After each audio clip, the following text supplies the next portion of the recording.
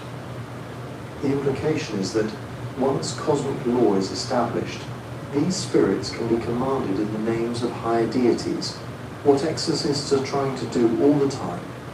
But there's a memory baked into the phrase, a time when they answered to nobody, from a narrative standpoint that makes them feel ancient even compared to the brightest, most beloved gods. When a king invokes a god, he often says, "Since days of old you have loved me," meaning his dynasty, his city, his people. When an exorcist talks about an Utuku, he's more likely to say, from remote days, full stop. No connection to a family or a kingdom, just sheer duration. And that has implications for the central theme of this video. Beings that disguise themselves as humans, ranked by how long they've supposedly been here. Some of the entities on this list, like Pazuzu or certain disease demons, have clear points where they suddenly explode into the written record. You can almost watch them being invented, or at least formalized, as specific personalities with specific iconography and titles. Utuku feel like the opposite by the time anyone is writing about them in cuneiform. The scribes are already treating them as leftovers from a much older stratum of reality. They're not bragging about their temples because they don't have temples. They're not claiming they descended from Anu last week because, according to the logic of the texts, they were already wandering when gods were still sorting out job descriptions. That's why they rank this high on our list. If you asked a Sumerian priest, when did Inanna first appear, he might point you to an ancient hymn, a founding myth, an old temple foundation. If you asked, when did Utuku first start walking in human form, he wouldn't have an answer in years or king's reigns. The only honest answer from within that worldview would be something like, as long as there have been men in streets and voices in houses and footsteps on the road at night. In other words, for as long as there have been humans to copy, there have been Utuku capable of copying us. And in Mesopotamian imagination, that stretches back not just before any particular god cult, but back into the murky, pre-ordered time when the world was still being sorted out, and the wandering spirits were already on their way to the next body, the next mask, the next life to quietly inhabit. 7. Asaku, the demon of disease and chaos. If Utuku are the background radiation of Mesopotamian fear, Asaku is the sudden spike on the Geiger counter. In the texts, Asaku isn't just another wandering presence. He's a named catastrophe, a specific kind of demon the Mesopotamians blamed when sickness didn't creep in slowly, but hit like a landslide. Fever that came out of nowhere, whole households dropping at once, a body that seemed fine one day and was emptied out the next. And unlike the more abstract spirits, Asaku has a moment where the myth zooms in on him, gives him shape, gives him an enemy. That enemy is Ninurta. Ninurta is one of those gods who wears a lot of hats over the millennia. Warrior, farmer, judge. But in the Asaku story, he shows up as the prototype monster slayer. Think of him as the Mesopotamian answer to what happens when chaos stops being a metaphor and starts killing your neighbors, according to the mythic cycle sometimes called Nugul, E or Ninurta and the slain heroes. Asaku launches what looks like a military campaign against creation itself. The texts describe him raising an army, not of soldiers, but of stones and diseases. That sounds strange until you remember the landscape these stories come from. Hills that crumble, riverbanks that collapse, irrigation canals that silt up overnight. From the Mesopotamian point of view, mountains are not just beautiful scenery, they're sources of floods, rockfalls, and hostile weather. Tie that to sudden outbreaks of illness, and a Saku becomes a personification of everything that crashes down on you from upstream. In the myth, he doesn't just lurk in the background. He advances. His war host is described as an assortment of monstrous stones with proper names and personalities, each linked to some kind of calamity. One stone damages levees, another undermines foundations, another crucially is said to smite the flesh, language that commentators long associated with disease. A Saku drives them forward like a general, and the world buckles. Fields fail, walls crack, waters rise where they shouldn't, and dry up where they should flow. The scribes make it sound like a total systems failure. Agriculture, architecture, weather, and human health all hit at once. And then they give you the image they really cared about. People falling sick as if struck by weapons. The word for what a Saku brings is often the same word used for plague and epidemic. One line says he seizes the body like a warrior seizes a captive. Another says his hand cannot be seen, but his taking cannot be resisted. From the inside, that's exactly what a mysterious illness feels like. You don't see the blow land, there's no obvious wound. But there's a sense of having been grabbed, singled out, hit by something with intention. So when the myth has Nina to step forward, it's not just a story about a god killing a monster. It's a story about someone, anyone, fighting back against that invisible hand. Minota arms himself with what the texts call divine weapons, but these weapons behave more like organized forces of nature than simple swords or spears. Each one counters something in a Saku's army, where a Saku sends destructive stones. Minota commands stones that stabilize, strengthen, redirect. And at the center of this clash is the human body, treated as a battleground. Exorcistic commentaries later on actually make the connection explicit. They gloss a Saku as a demon who attacks the flesh or who binds the limbs. In healing rituals, when the priest is diagnosing a fever or unexplained wasting, one of the stock phrases is, an Askaku has fallen upon him. Notice the verb.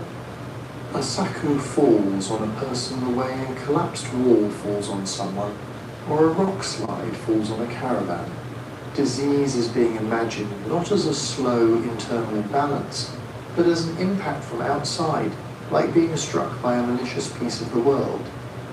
That's where the human disguise comes in. Because if you ask, how does a Saku get close enough to hit you? The texts don't always put him out there on the horizon, looming like a giant. Instead, they often fold him into everyday ailments. A tablet listing different kinds of illness says, headache of a Saku, fever of a Saku, wasting of a Saku. Another describes him as lodging in the sinews, sitting in the chest, making his dwelling in a person. From a modern perspective, That's awesome! You keep turning up! They're not a blast. Perhaps everything happens for a reason.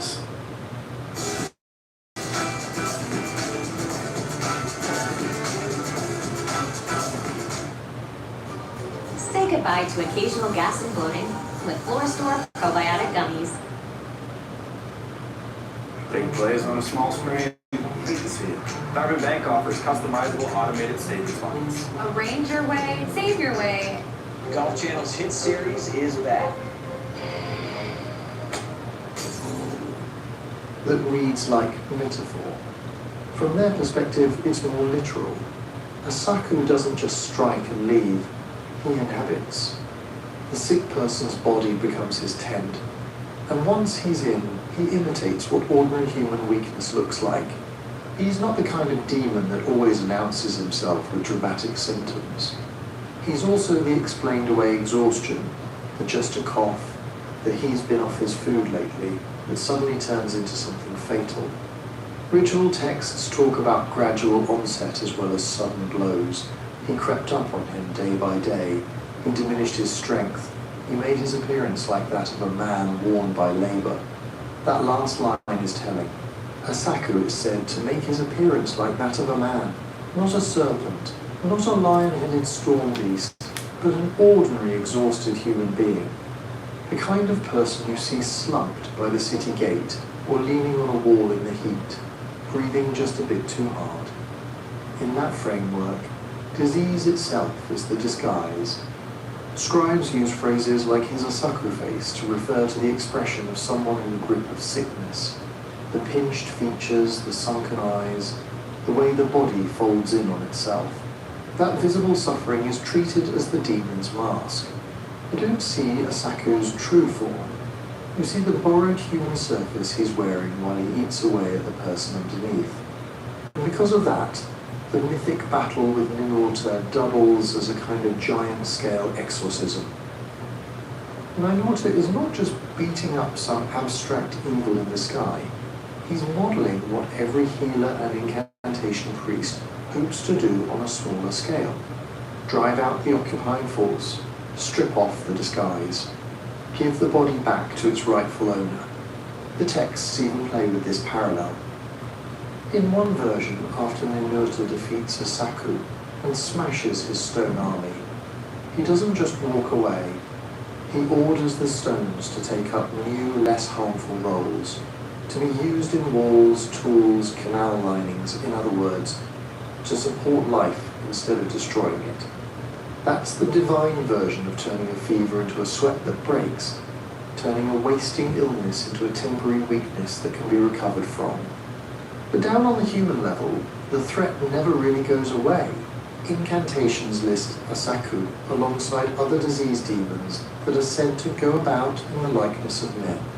Some are described as standing at the bed, sitting at the head, speaking in the voice of kin. Illness is not just something that hits you from the outside, it's something that borrows familiar gestures and sounds to get past your defenses. In that sense, Asaku's favourite mask isn't a single dramatic monster form. It's the spectrum of human affliction itself. Fatigue, pain, fever, delirium, everything that looks like just being sick, but is, in the Mesopotamian imagination, a hostile presence wearing you like a coat. And in the ranking we're building in this video, beings that disguise themselves as humans, arranged by how long they've supposedly been here, that gives Asaku a strange kind of seniority. Because every time someone in the ancient cities clutched their chest, coughed blood, or wasted away for reasons no one could see, the explanation was waiting. Asaku had found a new body to inhabit, a new face to wear. And if the myths are to be believed, this pattern, an invisible attacker, a borrowed human mask, a desperate attempt to fight back, goes all the way up to the divine level where Ninurta himself has to learn how to tear the sickness out of the world piece by piece. And to understand how deep that sickness runs, you have to look at where Asaku is said to come from in the first place. The texts don't put his origin in the city, or in the underworld, or even in the normal divine bureaucracy. They keep pointing him back to the highlands, the mountains, the uplands, the places that sit just beyond the neat, irrigated world the Sumerians and Akkadians thought of as ours. In Mesopotamian imagination, the mountains are not just background scenery. They're the edge of the map. To the south you have the sea, the great freshwater deep. To the north and east you have rising land, Zagros ranges, broken hills, ravines. That's where foreign tribes live, where storms are born, where rivers get their terrible momentum before they flatten out into fields. When scribes say Asaku is of the mountains, they're plugging him straight into that zone of uncontrolled cause. Some lines outright describe him as the child of the mountain, or born of the mountain heart. Others call him offspring of Ker, and that word Ker is one of those Mesopotamian terms that does triple duty. It can mean mountain, it can mean land of strangers, It can also, depending on context, shade toward underworld or primal chaos. So when Asaku is tagged as son of Kur, he isn't just geographically placed, he's cosmologically placed. He's coming out of the same conceptual space where the first untamed things came from. Remember, in Sumerian myth, the world doesn't start tidy. It starts as a kind of undifferentiated mass, heaven and earth fused, waters unbounded, no clear lines between above and below. The gods spend ages carving distinctions into that mess, separating sky from ground, digging out the rivers, assigning borders, declaring, this part is for farming, this part for flooding, this part for the dead, this part for the living. Chaos is not just a one-time event. It's a pressure that's always trying to leak back in through cracks in the system. Mountains, in that worldview, are literal cracks. They're where the ordered grid of canals and fields gives way to broken stone and unstable slopes. They're where rain doesn't follow your calendar, where snowmelt can turn a trickle into a wall of water with zero warning. They're where rock can simply decide to move, and that's exactly how Asaku behaves in the myths. He isn't a slow poison, he's a sudden failure of structure. Walls that should stand falling, bodies that should hold collapsing. Scribes use verbs for him that they also use for landslides and breached levees. He bursts through, tears loose, rushes down. It's not surprising then that one strand of commentary traces his lineage not just to Kur, but to the ancient gods associated with raw, pre-ordered nature. Some traditions link him loosely to the brood of Tiamat in the Babylonian creation story, the monstrous children of the Salt Sea whom Marduk has to defeat, to establish a stable cosmos. Even when the texts don't spell that genealogy out, the resonance is there. Asaku is treated like a leftover piece of that original opposition, the bit of the old lethal world that didn't get fully cleared away, still roaming the fault lines of creation. That's why his connection to the mountains matters so much. For a Mesopotamian, an outbreak of Asaku is not just someone got sick. It's a sign that the line between ordered life and surrounding chaos has failed for a moment. Something from outside the cultivated, irrigated, tax-paying world has slipped in. You see this in the way incantations talk about him descending and pouring down. One formula says, Asaku, child of the highlands, has poured down like floodwater upon the land. Another, he has come down from the mountain like the breaking of a dam. The image is always vertical, up there, down here. Outside, inside, before, after. Astrologers make the same connection in the sky. Some celestial omens associate certain eclipses or irregularities with the activity of Asaku, a darkening that shouldn't happen, a shadow where there shouldn't be one. These get read as the cosmos briefly behaving like the mountains during flood season. Unpredictable, dangerous, off-script. So, from the start, Asaku isn't just about germs or fevers or whatever was actually killing people. He's a narrative tool for saying, the world we live in is precarious. The straight lines we've drawn on the mud are temporary. The big forces outside the city walls have not forgotten us. That's also why his defeat in myth is never quite final. Even in the story where Minurta smashes him and rearranges his stone army into useful things, there's a faint unease. The same mountain that gave birth to Asaku is still there on the horizon. The same channels that carried floodwater into the fields can, under different conditions, carry disaster back. In other words, you can win a battle, but the war with chaos is built into the architecture of the universe. And that perspective folds neatly back into the human-scale experience of disease. From the Mesopotamian point of view, a plague is a local replay of a very old drama.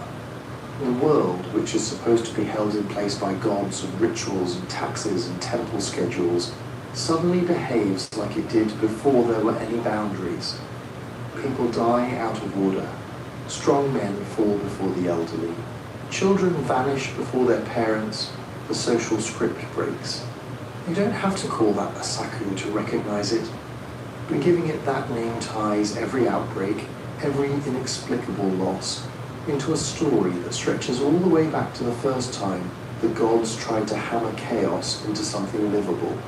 It also gives a saku a chronological seniority in our ranking. It's hard to overstate.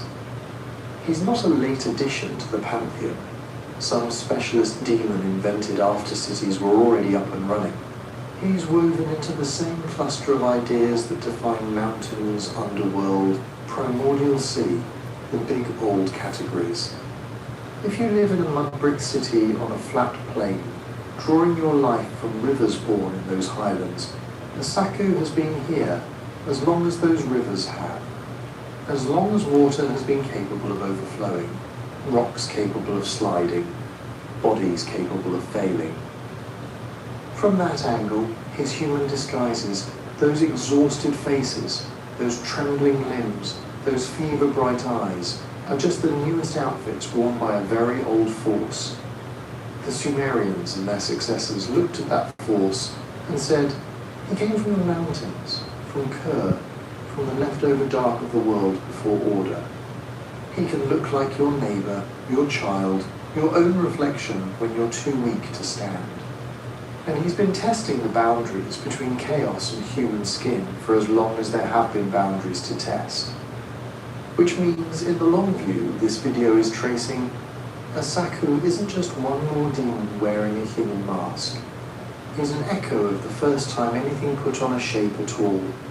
One of the earliest reminders that under every familiar face, there's still an ancient, unpredictable world waiting for its chance to break through. 8. The Anunnaki, the gods who walked among mortals. If a saku is the memory of the mountains pushing back, the Anunnaki are the opposite side of that equation.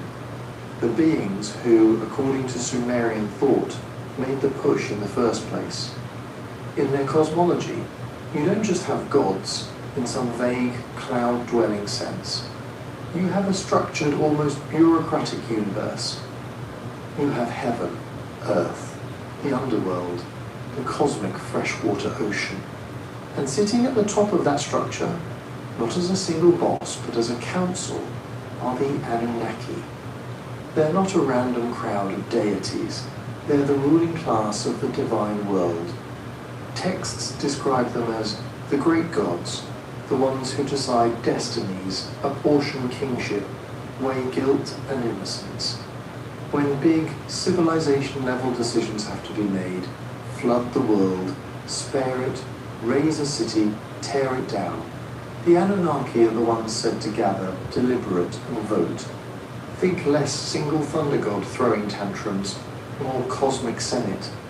Different cities slot their favorite deities into this ruling cluster in slightly different ways, but the idea stays the same. Hey, there's you.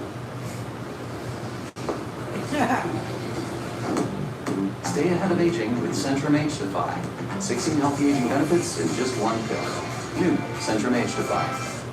Subway's open late for delivery. Place your order tonight. Subway, eat fresh, feel good. Born in Roma fragrances and beneath purple melancholia, Valentino. The Nissan Rogue has the stuff to take on all the terrain and the room to take on all the stuff. The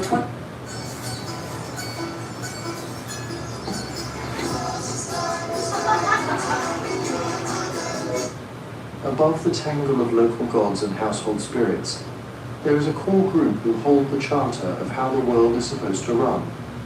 They're the ones who, in myth, can say, kingship descends from heaven, and make that sentence true. And that phrase, kingship descends from heaven, is your bridge from the abstract pantheon to the streets of early cities.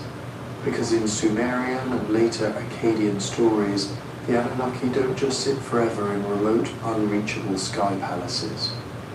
They're said to cross the boundary, to step down, to appear in forms that human eyes would register not as blazing cosmic forces, but as something uncomfortably close to people. According to these myths, before there were proper kings, before the normal run of human rulers took over the job, the ones sitting on the first thrones were either Anunnaki themselves or direct, almost physical stand-ins. One strand of tradition puts it bluntly. The early rulers were the ones who came down from heaven. That's not modern conspiracy language. That's how some of the old lists and hymns talk.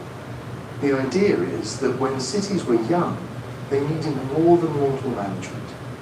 They needed the gods in person. So the Anunnaki are said to have taken bodies, not cartoon disguises, not goofy costumes, bodies that could walk the same streets, sit in the same audience halls, eat from the same bowls. A god could clothe himself in flesh, or take on the appearance of a man, and then rule, judge, and teach as though he were just another inhabitant of the city. From the human side, what you see is a king, a priest king, a lawgiver, maybe a terrifyingly competent stranger who shows up with knowledge nobody local remembers inventing. From the mythic side, what's supposedly happening is an Anunnaki testing out human skin for the sake of order. This is where the Sumerian king lists get interesting. They don't start with believable reign lengths. They start with rulers said to have reigned for tens of thousands of years. Lifespans that only make sense if you quietly assume these weren't human in the way we are. They were something else wearing a human template. Some versions of the tradition say that during this first phase, the Anunnaki themselves sat on thrones in Eridu, in Bad Tibira, in Larak, in Sipar, in Shuruppak, those primordial cities whose names read like a roll call of the earliest urban experiments. The gods are not just patrons of these places, they are the ones actually occupying the seat of power.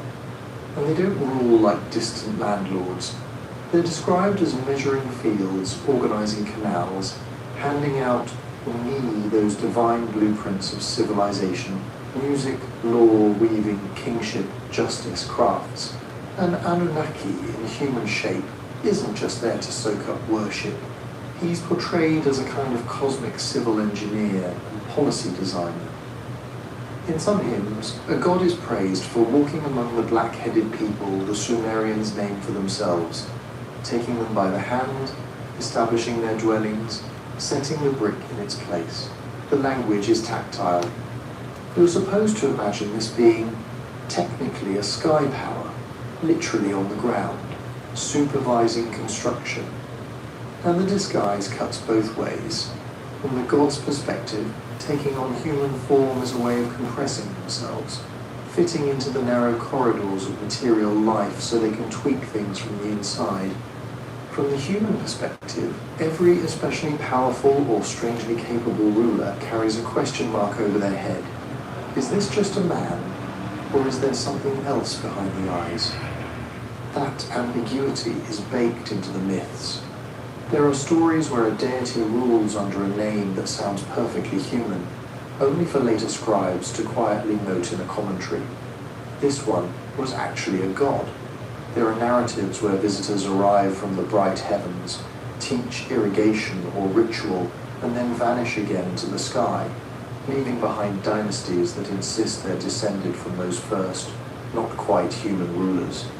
When the texts talk about the Anunnaki dwelling in the assembly, and also sitting in judgment in the city gate, they're blurring the line between heavenly council and earthly court.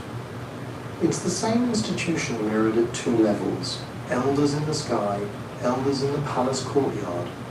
The people physically present might look like grandparents and uncles, but their authority is traced back to a hidden older board of directors. And that's the key to how the Anunnaki function in these stories. They aren't just gods watching from a distance. They're the template behind kingship. The original board whose members allegedly came down, tried the job themselves, then handed it off to human dynasties while still reserving the right to step back in person when the system needs a reset. Which raises a deeper question the myths love to circle around. If your rulers are imitating gods who once wore human shapes, how sure are you that the imitation ever stopped, that there aren't still a few seats at the table occupied by something older than any dynasty, just wearing a familiar face long enough to get the work done? And here's where their rank on this list really kicks in. If we're ordering these beings by how long they're said to have been here, the Anunnaki sit near the top, not just because they're important gods, but because their fingerprints go all the way back to the point where Sumerian memory stops and pure mythic prehistory begins. Look at how the texts talk about time. Most of the lesser spirits in Mesopotamian tradition appear inside a world that already exists. Demons haunt established cities. Night wanderers stalk people who already have houses, doors, beds. Even some of the more terrifying beings presuppose farms, canals, livestock. They're parasites on an existing system. The Anunnaki are tied to the moment that system is said to have been created. In the oldest Sumerian compositions, you don't get a long story of, and then this happened, and then that happened, the way you do in later myths. You get a kind of cosmic status report. Heaven and earth have been separated. The great gods have taken their places. The me of civilization are assigned. And the Anunnaki, the great gods, sit in assembly. They're not arriving late to the party. They're in the room when the lights get switched on. Some texts make this even starker. They divide reality into pre-Anunnaki and post-Anunnaki phases. First, the earth is like a reed mat unrolled, nameless, undifferentiated. Then the high gods establish the assembly. And suddenly you have categories, cities, offices, laws, measures. The assembly is identified with the Anunnaki. So, by definition, anything that looks like organized life, weights and measures, fields and boundaries, courts and rituals, is downstream of them. From a Sumerian perspective, if you're living in a house and paying grain taxes, you're already living in a world the Anunnaki designed. That's one layer of their antiquity. Another comes from how deep their names are buried in the language. Scholars point out that some major divine names linked to the Anunnaki seem to be genuinely old Sumerian words, not later imports. They show up in the earliest cuneiform tablets we have, archaic lists of offerings, inventories, temple rosters from around 3000 BCE and earlier. The writing system at that point is barely more than picture scratch, but the names of certain Anunnaki are already there, treated as if everyone obviously knows who they are. You see a similar pattern in how often they appear without explanation. Lesser beings get glosses. So-and-so, a demon of such and such. This spirit who stalks at night. With the Anunnaki, you get lines like, the decision of the Anunnaki cannot be altered, with no footnote. No origin story in the margin. It's like talking about gravity or the sky today. You don't stop to explain it. You assume it's a given. That, of course, they're there. Quality is a clue.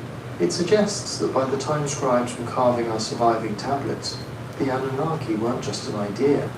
They were the default setting of how the cosmos was imagined, the background operating system nobody remembered installing. And the stories that do bother to talk about their beginnings push them even further back. In some traditions, the Anunnaki are the children of Anna, the sky, and Ki, the earth. But An and Ki themselves are more like principles than characters. They're almost abstractions, height and ground.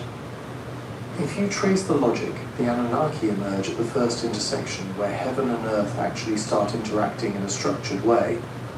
They are the moment when raw space and raw matter become a governed world. That's why later Mesopotamian cultures, Akkadian, Babylonian, Assyrian, inherit them almost unchanged. Other gods change roles, merge, split, swap genders, migrate between cities. The Anunnaki mostly don't. Their headcount fluctuates. Their membership list gets edited, but their core function as the Great Assembly the deciders of destiny, stays steady across more than 1,000 years of texts. They are not the fashion of one city or one dynasty. They're the backbone that outlives them all, when myth-makers want to talk about something unimaginably old, something before the current order, they still reach for Anunnaki language. The flood narratives are a prime example.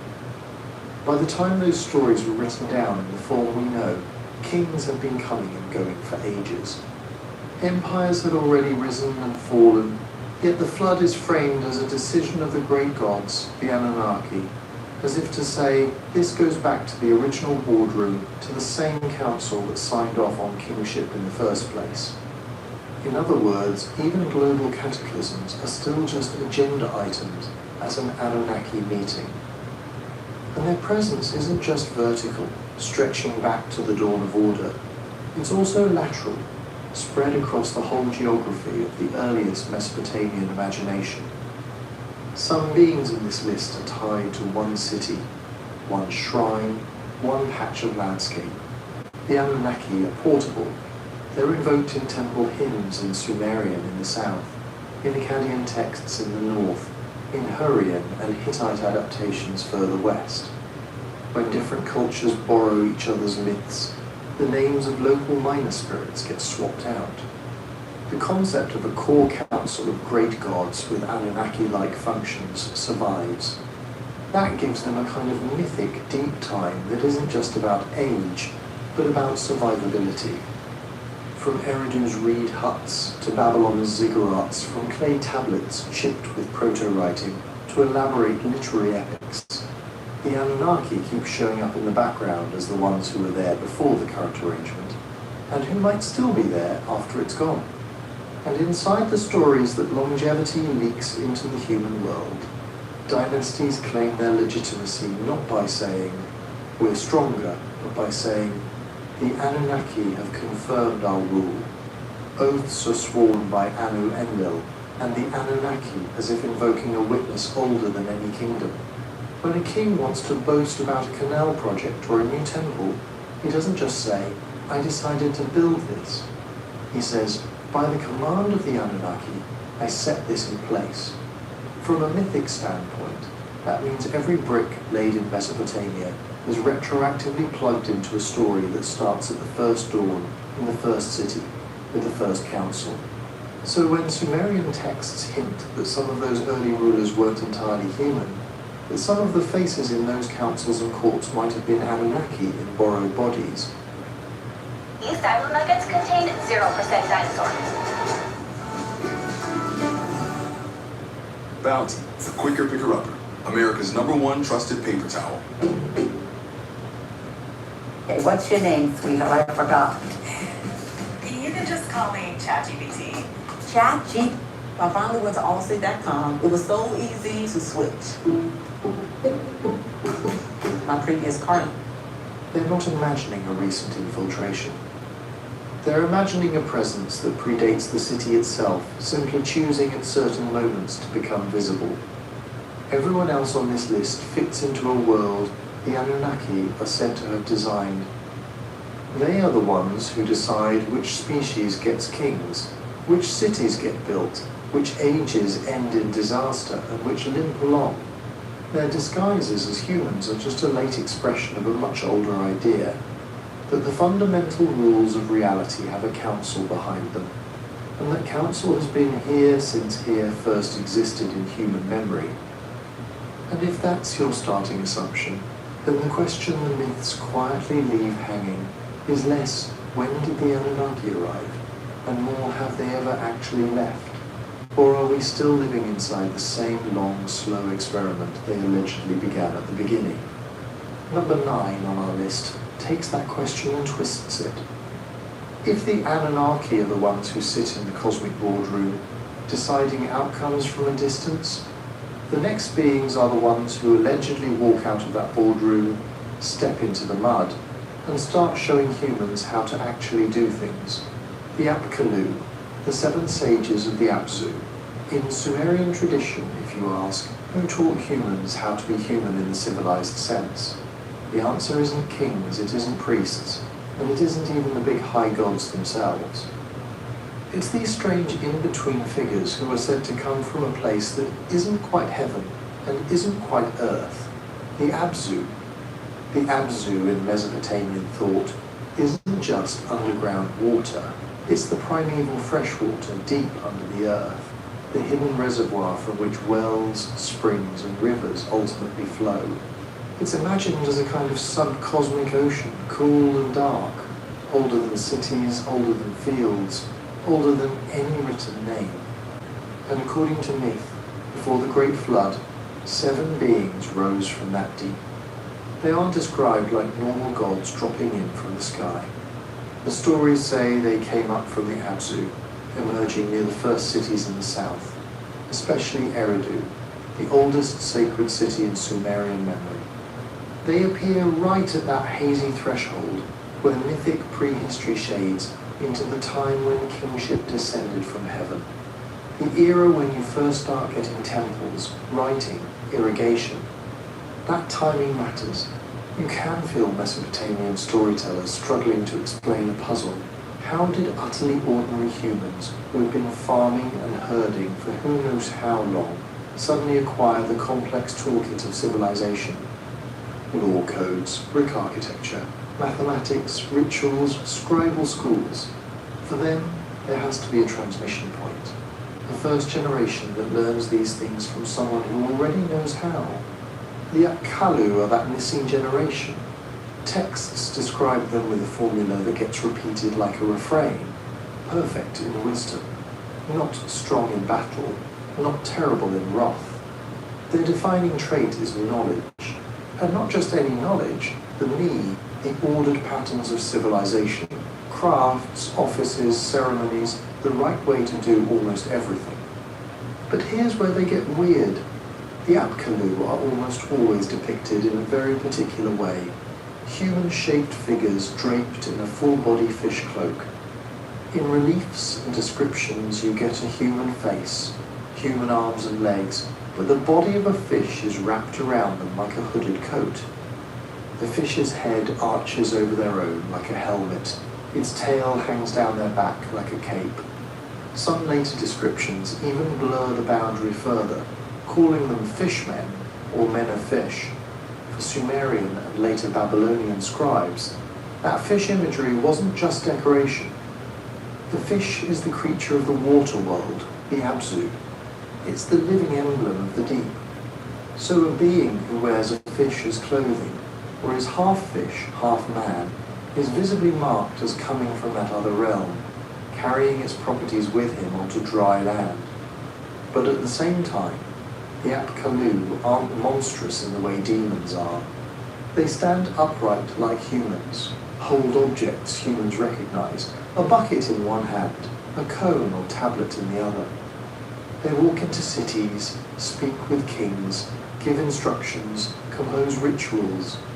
In some traditions, they even serve as advisors at court, sitting beside early rulers like learned officials.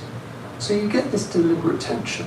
They look human enough to pass as teachers, but marked enough that, if you're paying attention, they're not just unusually smart guys from the next town over. The myths lean into that double identity. In one ancient list of sages, each Apkallu is paired with a pre-flood king. The text goes through the early dynasties. This king ruled here for this impossible number of years, and his sage was so and so born in the river, or his sage was so and so who came up from the Abzu. The structure is almost bureaucratic, like a royal archive, king on one side of the ledger, Apkallu on the other. That pairing is the point. Kingship is the human institution. The sage is the non-human consultant assigned to that king, bringing in expertise from somewhere else. And they don't just whisper advice about war or taxes. According to later summaries copied in temple schools, the Apkallu are said to have established cult practices, fixed the calendar, introduced certain crafts, organized the music and liturgy of the gods. One line will simply say of a particular sage, he perfected the plans of heaven and earth. Another, He brought down the designs of the temple. In other words, they are portrayed as walking blueprints. When a city wants to know how to build a ziggurat, how to divide fields, how to record offerings, you don't figure it out from scratch. An Apkallu shows up in human form with a head full of patterns supposedly sourced from the deep structure of the cosmos. He passes that information on to human apprentices, scribes, priests, architects, and then in many versions disappears again. The fish cloak imagery dovetails with that teacher role in an interesting way. Fish, in the marshy landscape of southern Mesopotamia, were both common food and mysterious creatures of the unseen underworld of water. They slip in and out of view, surfacing briefly, then vanishing below. The Apkallu do the same thing in the stories, surfacing from the Abzu to interact with humans, then sinking back into mythic invisibility once their work is done. And yet, while they are present, they blend. Some Mesopotamian scholars in the first millennium BCE clearly imagined them operating inside the city as if they were just exceptionally wise men. They are described with the same titles later used for human experts, the one skilled in incantations, the exorcist of the king, the scribe who knows the secrets. The only difference is their origin story. A human sage trained in a temple school, an Apkallu emerged from the groundwater beneath the world. From a narrative perspective that makes them perfect candidates for hidden in plain sight beings, to an outsider you're just seeing a court advisor, a priest pouring libations, a teacher drilling students on cuneiform signs. To someone who knows the myth, you're seeing a piece of the Abzu walking around in human clothes, carrying technologies that don't really belong to mortals yet. And all of this is framed as happening before the flood. That phrase in Mesopotamian texts doesn't just mean a long time ago, it marks a different epoch. Pre-flood kings have ridiculous reign lengths, tens of thousands of years. Pre-flood sages are semi-aquatic beings of perfect wisdom.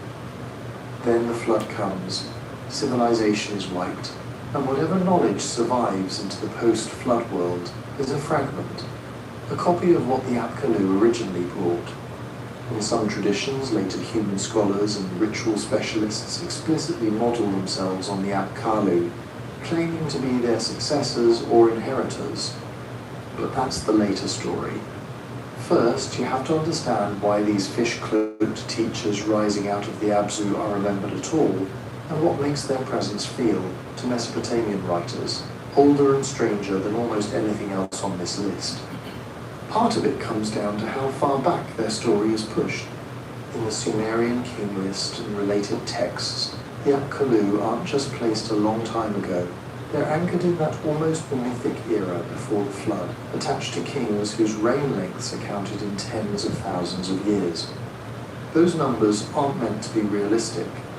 They're a way of saying, this belongs to the deep time of the world, not the short time of normal human history. Most other beings we've talked about are tied to the human condition, as Mesopotamians knew it. Illness, war, night, storms, the anxiety of city life. The Apkallu are tied to the moment that creates that condition in the first place. They're the ones standing at the on-ramp of civilization, handing out the rulebooks and toolkits before anyone else even knows what a rulebook is. And the tradition doesn't let them go. Post-flood texts don't say, well, the Apkallu did their job and retired. Instead, you start to see something interesting. Their role mutates, but never quite ends. Later scholarly lists talk about 7 Apkallu of human descent, who operate after the flood, serving historical kings, writing rituals, interpreting omens. The idea seems to be that even when they're born from human parents, a certain class of sage is still spiritually continuous with those original beings from the deep. To a Mesopotamian scribe, lineage wasn't just biology, it was also transmission of knowledge. So when an exorcist in the 7th century BCE copies a tablet and signs his name with a little flourish like descendant of the Apkallu, It doesn't mean he literally has a fishman grandpa. He's claiming that the chain of instruction that produced him began in the Abzu, not in an ordinary classroom. Every ritual he knows, every star table he consults is, in theory, a late echo of that first download of wisdom. That's one way their presence gets stretched across time, not as bodies walking around forever, but as a continuous thread of expertise that never fully loses its origin point. Another way is more cosmic. Some late Assyrian and Babylonian texts essentially promote the Apkallu into a category of protective spirits. They're invoked in apotropaic rituals, imagined as stationed at gates, doorways, thresholds. Stone figures of fish-cloaked men were buried at foundations, hidden under floors, placed at the corners of rooms. The logic is clear. You embed the city's original teachers into the architecture of later buildings, so their ancient ordering power keeps chaos out. So you get this layering effect. First, they show up in the earliest remembered cities as living advisors. Then, after the flood, they get recast as the invisible patrons of every later city that wants to claim legitimacy. They're not just a story about how Eridu was once great. They're a tool a priest in Nineveh can still wield, a name he can still recite to make his own ritual work. From the storyteller's perspective, that makes them feel continuous in a way that other beings aren't. Demons flare up in particular moments, a sickness, a nightmare, a storm. Even Greek gods have specific cult centers and festivals. But the Apkallu are tied to everything that looks like structured knowledge. Omen series, liturgical collections, technical handbooks. All the thick, dusty corpora that define Mesopotamian intellectual life are, in the tradition's self-understanding, ultimate extensions of what those first sages set in motion. If you zoom out, they're present at 3 different scales. At the cosmological scale, they come from a realm older than the organized world, the Abzu beneath the earth, which exists as long as there is fresh water, as long as rivers flow, that makes their origin feel older than any city, older than any temple cult. At the historical scale, they bracket the transition from people who farm and herd to people who keep records. Baylor College of Medicine, creating tomorrow's medicine today and every day.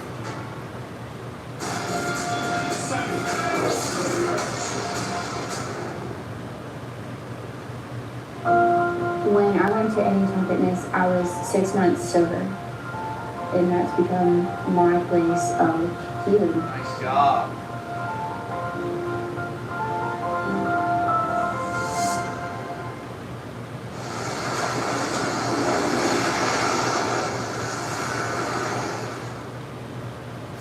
Sprouts Mills number 3. It's just another grocery store.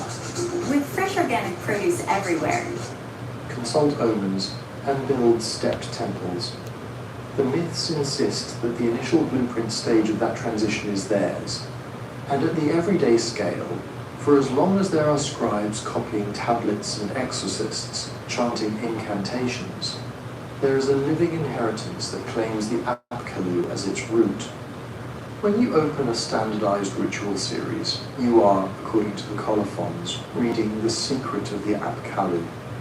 This threefold presence in the deep, in the founding era, and in the ongoing work of scholars is why they end up feeling temporally stretched compared to almost anyone else in the Mesopotamian imagination.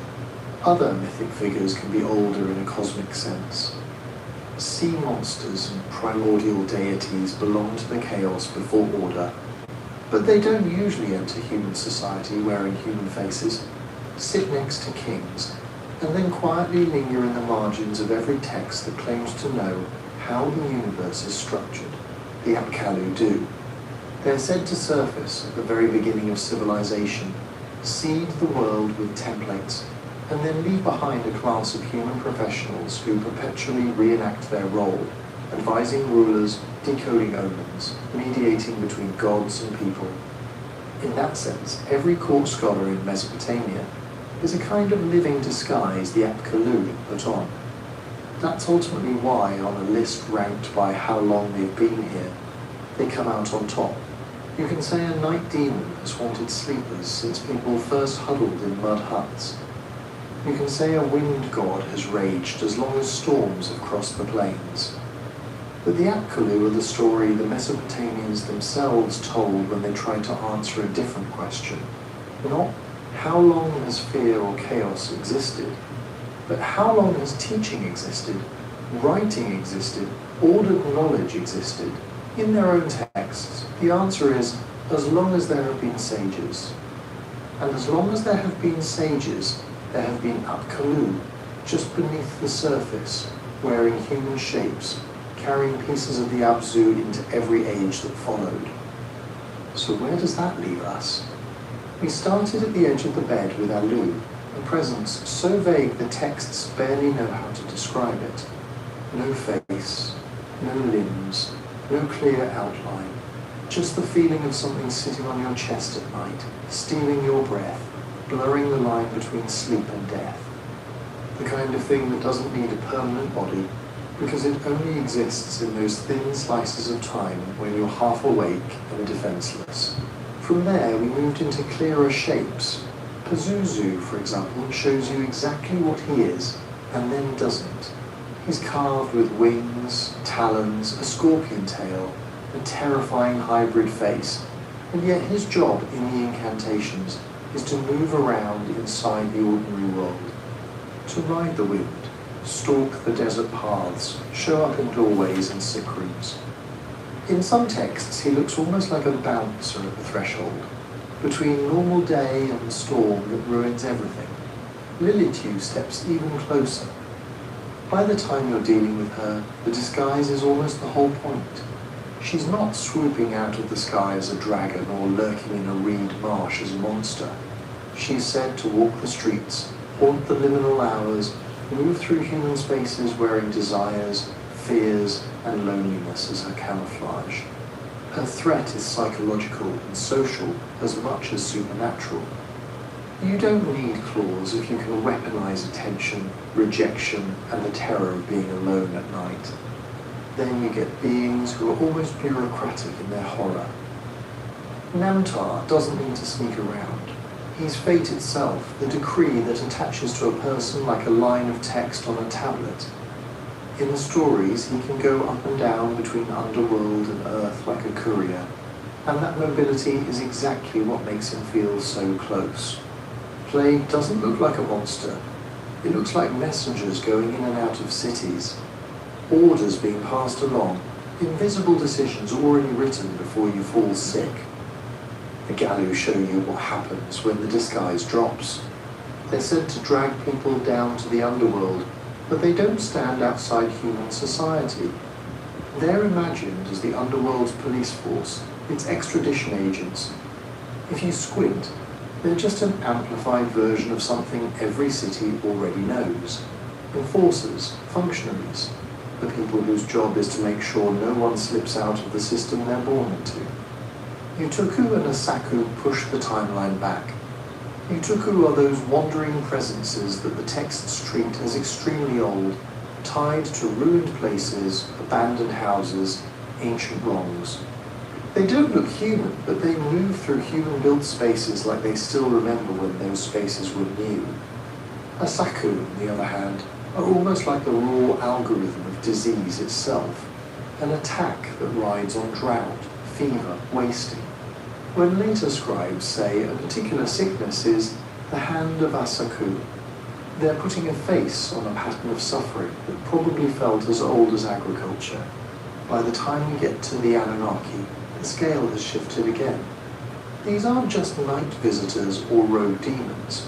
They're the divine committee that decides cases, carves destinies, presides over the great structures of sky, earth, and underworld.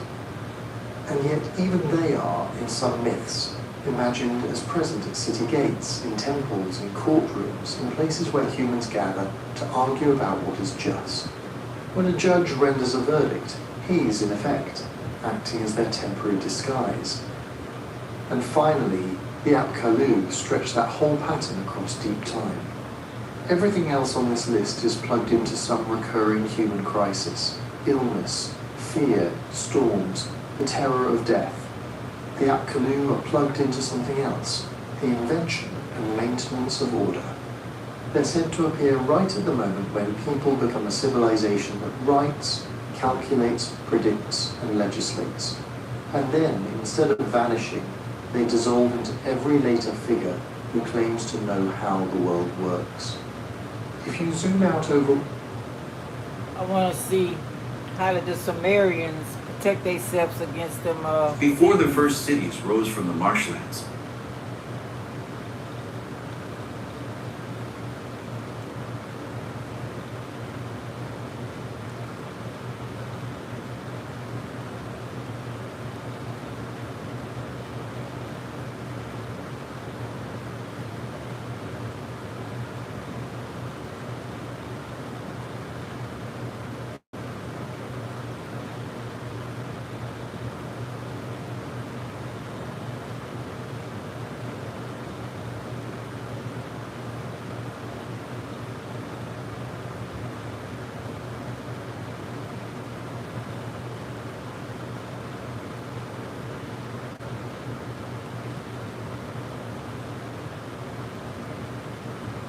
I might have spelled that wrong. Oh.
Parasites.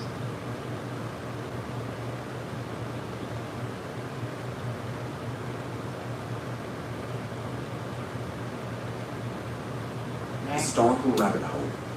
The true pagan origin.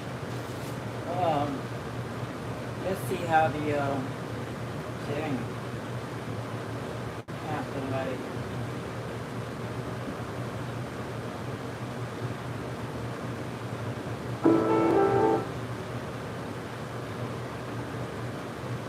the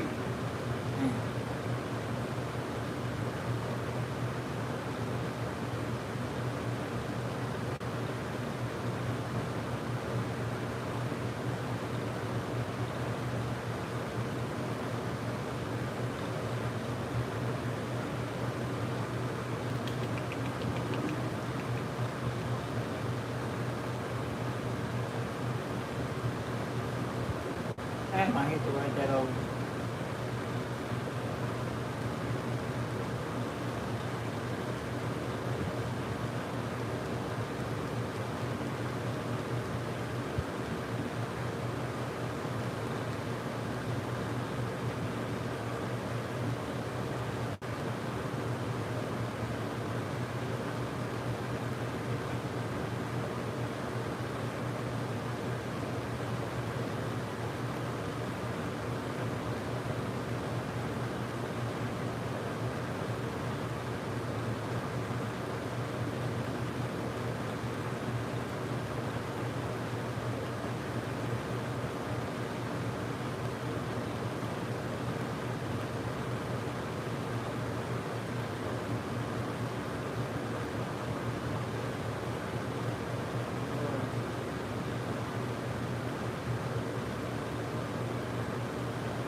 Ancient Egypt was a land where the living and the dead shared the same world. The Nile, the temples, and the tombs were not only the domain of humans, they were filled with unseen forces, spirits, and entities that could bring misfortune, illness, or even death. To survive, Egyptians relied on rituals, spells, and sacred objects designed to protect against these malevolent forces. From the moment a child was born, rituals were performed to shield them from evil spirits. Priests, family members, and sometimes magical practitioners invoked protective deities, recited spells, and placed amulets on the newborn. The Eye of Horus, the scarab beetle, and tiny figurines served as Wait a minute, going too fast.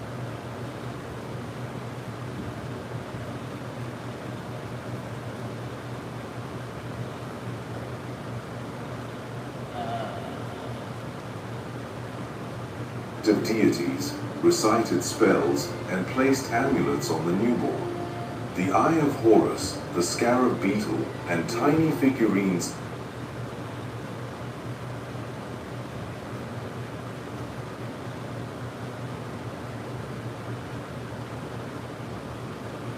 served as guardians, their presence a shield against harm, both physical and spiritual. Houses and dwellings were not exempt. Thresholds were marked with protective symbols. Amulets were hung above doors.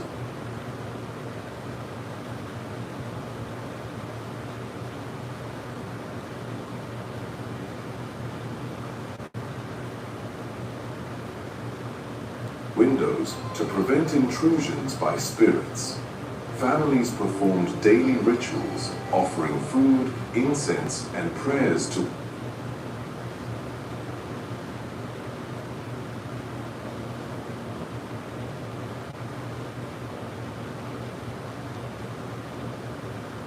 ward off evil.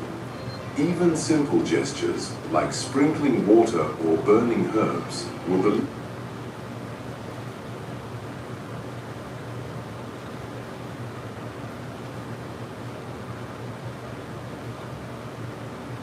to repel unseen dangers lurking in corners or shadows. Priests played a central role in these protective practices. They possessed knowledge of spells, incantations, and ceremonial rites that could influence the spiritual world. Some rituals were performed publicly, in temples or at riverbanks, while others were secret, conducted quietly in homes or tombs. The goal was always the same: to keep evil at bay, maintain harmony, and protect both life and afterlife. Spells could be inscribed on papyrus, carved into statues,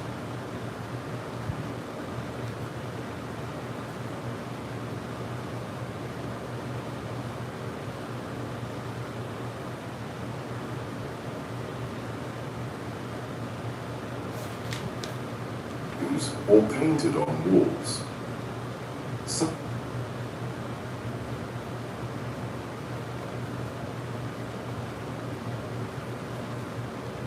were recited aloud, others whispered to avoid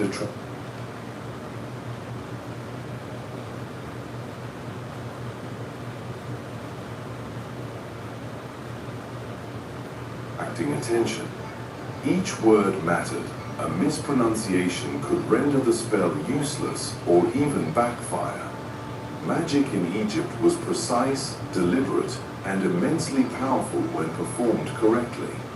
Amulets, often worn as jewelry or hidden in clothing, served as constant protection. They were not mere decoration. Each symbol carried divine significance. The Ankh for life, the Jed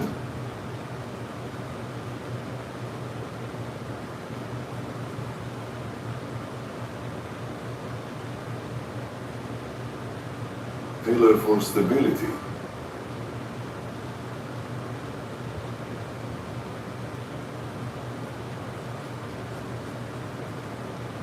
And the War's scepter for power.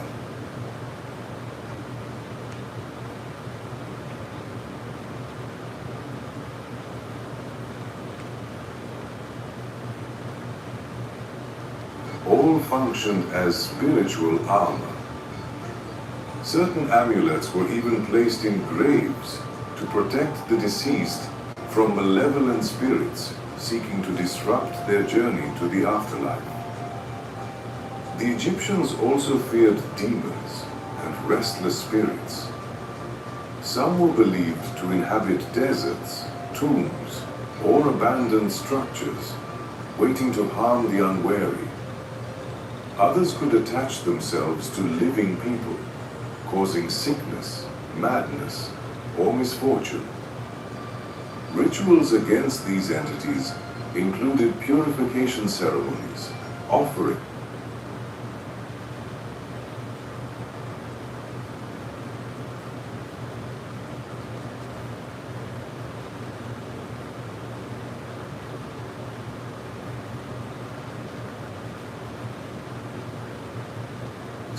protective chants, and symbolic gesture is intended to repel, trap, or banish the evil forces.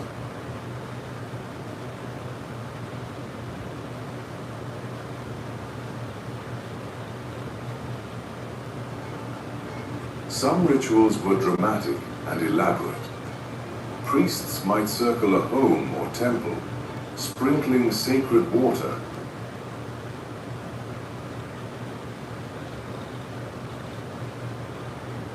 and reciting powerful invocations.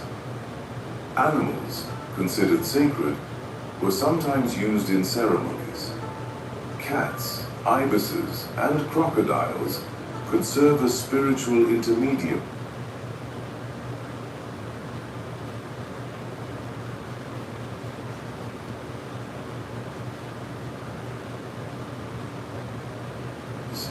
Their presence amplifying the protective magic.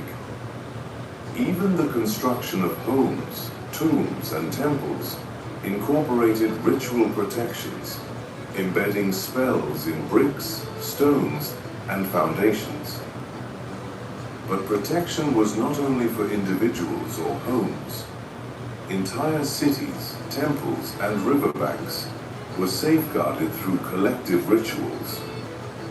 During festivals or times of crisis, such as floods, plagues, or invasions, priests performed grand ceremonies, invoking gods like Thoth, Sekhmet, and Bastet to protect the populace from evil forces.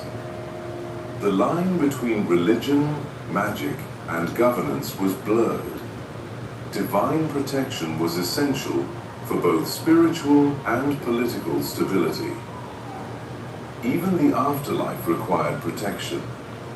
The deceased faced dangerous spirits, hostile demons, and obstacles in the underworld.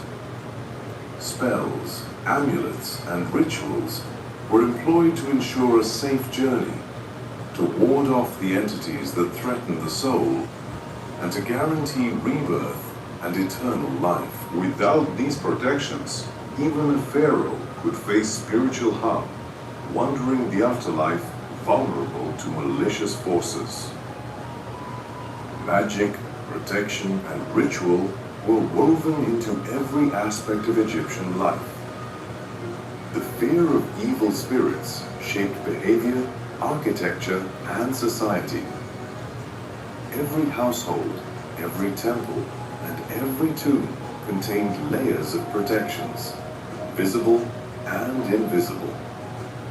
The Egyptians lived in a world where survival depended on understanding the unseen, respecting the divine, and performing rituals to ensure balance between life, death, and the spiritual world.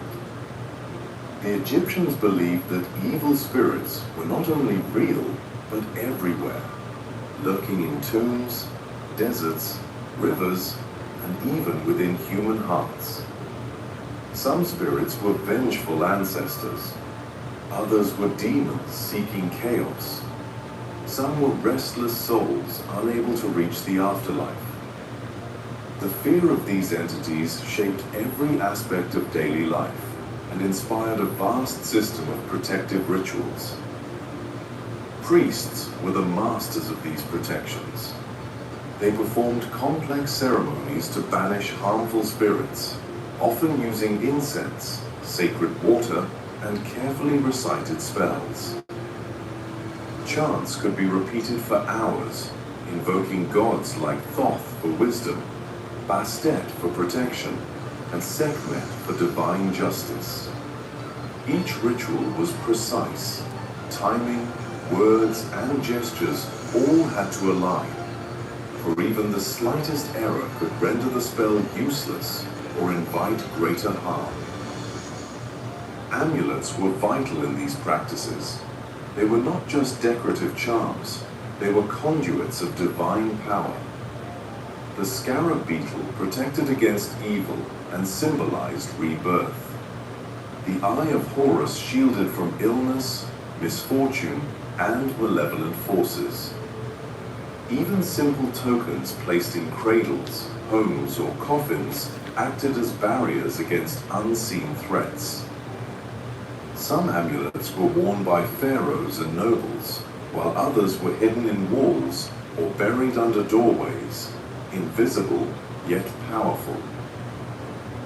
Certain rituals were terrifying in their complexity. In cases of powerful spirits or curses, priests would create effigies or symbolic representations of the enemy. These figures were bound, pierced, or trapped as part of a ceremonial exorcism designed to neutralize the harmful force. Blood, fire, and sacred oils were sometimes used to amplify the ritual's potency. The Egyptians understood that magic was a weapon, one that could heal or destroy, protect or punish. Even homes were fortified spiritually. Daily offerings of food, water, or incense to protective spirits were commonplace. Thresholds and doorways were marked with hieroglyphic symbols. Animals, cats, ibises, crocodiles were revered and sometimes incorporated into rituals to amplify protection.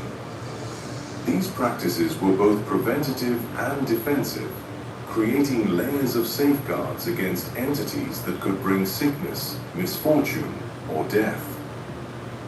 Royalty relied heavily on such rituals. The pharaoh's protection extended beyond his body to his palace, army, and even tomb. Grand ceremonies ensured that evil spirits could not interfere with the king's reign or afterlife. Magical inscriptions, amulets, and carefully designed tomb architecture worked together as an invisible fortress of spiritual defense. Even enemies who might threaten the pharaoh's rule were vulnerable to these protections, for Egyptian magic did not discriminate. It was the tool of the powerful and the divine. The dead, too, were shielded by these rituals. Tombs contained spells, amulets, and inscriptions to guide the soul safely through the underworld. Demons, snakes, and restless spirits could be neutralized by protective magic. Even the smallest mistake, a misplaced amulet, a forgotten incantation, could imperil the journey, leaving the soul vulnerable to harm and eternal unrest. But magic was not only defensive, it was also a form of authority. The pharaoh and priests controlled these unseen forces. Fear of spirits reinforced obedience. Rituals were public demonstrations of divine protection, showing that rulers could command both the mortal and the supernatural world. This control over unseen forces enhanced political, social, and spiritual power simultaneously. Dangerous spirits were given their own methods of restraint. Binding spells could immobilize malevolent entities. Sacred figurines and statues could trap them. Exorcisms expelled them from homes, tombs, or even individuals. Some of the most powerful spells were recorded in papyri and temple walls, detailing instructions for rituals that could last days, sometimes weeks, to ensure complete protection. Even ordinary Egyptians participated in smaller-scale rituals. Households made offerings, placed protective amulets, and whispered prayers to ward off harm. Children were safeguarded by charms and spells. Animals, crops, and even water supplies were imbued with protective magic.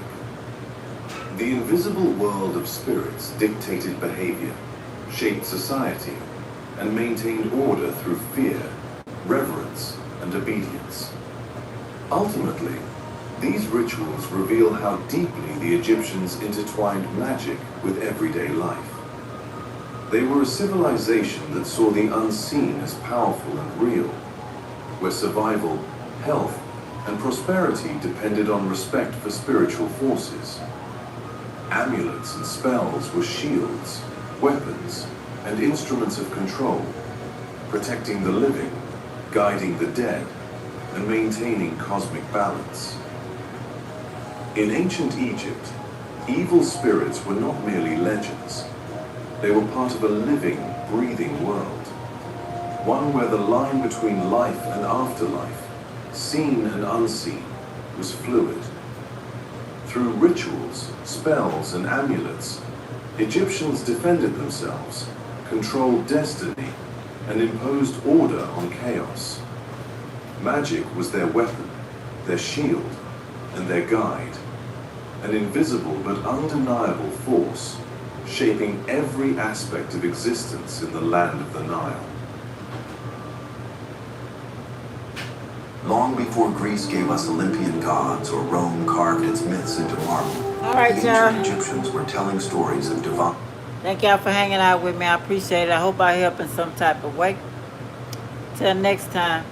Talk to y'all later. Bye. Thank y'all for the likes and everything. I appreciate y'all.